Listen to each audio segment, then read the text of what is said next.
Nah, di tahun 2024 ini kita masih pada posisi top law school lah di dunia ya, di Indonesia.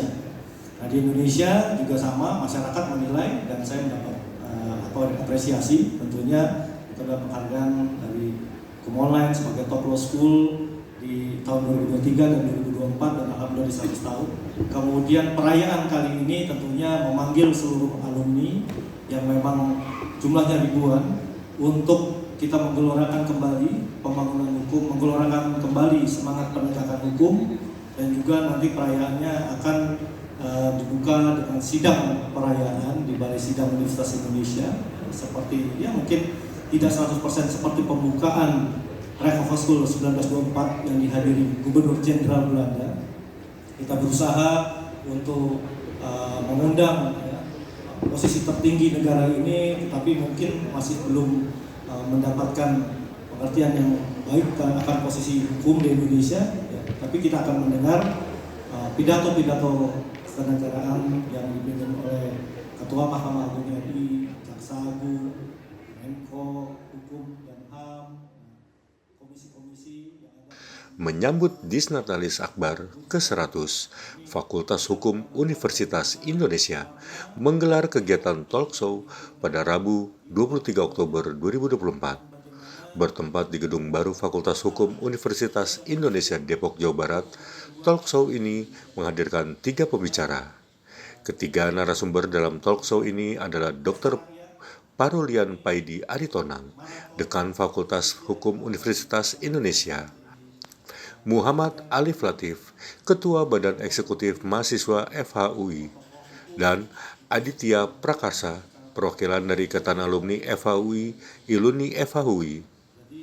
Dr. Parulian Paidi Aritonang, Dekan FHUI, mengatakan talk show ini menjadi bagian dari perayaan 100 tahun berdirinya FHUI. Hal ini diungkapkan Parulian di Depok, Rabu 23 Oktober 2024. Bagaimana untuk question mark yang harus kita jawab bersama-sama sivitas akademika maupun praktisi hukum di Indonesia.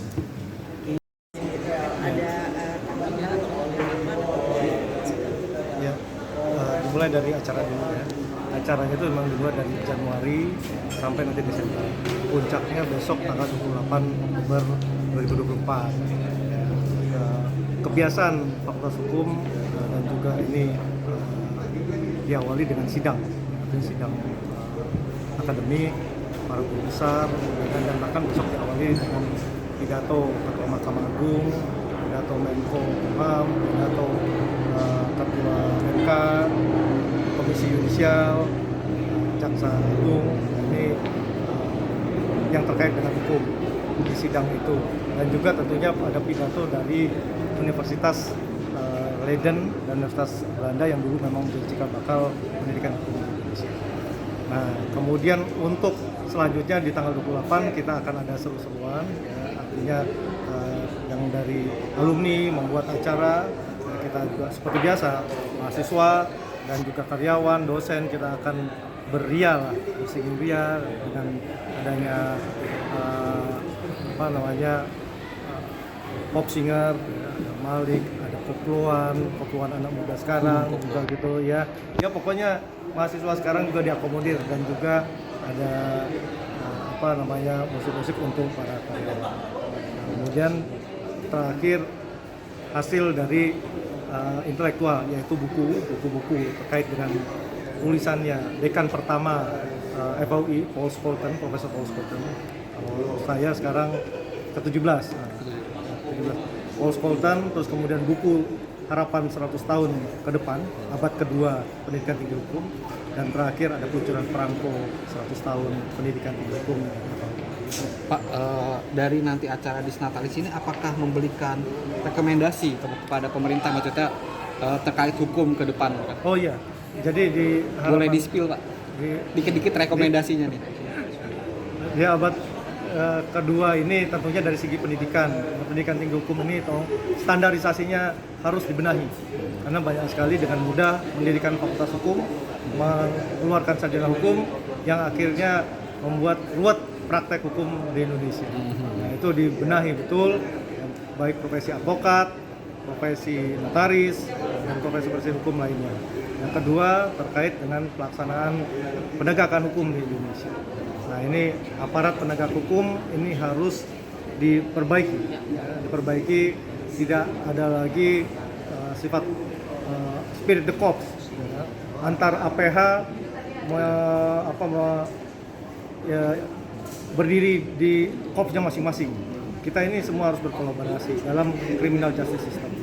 Jadi saya dan LPDP itu juga menginisiasi tentang sekolah master bersama aparat penegak hukum, ya, supaya mereka tidak ada polisi, hakim, jaksa, supaya mereka juga sudah mulai tidak mementingkan korpsnya masing-masing, tetapi memikirkan keadilan masyarakat.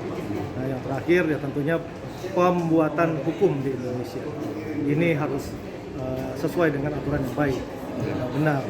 Pertama dengan proses yang benar, transparansi.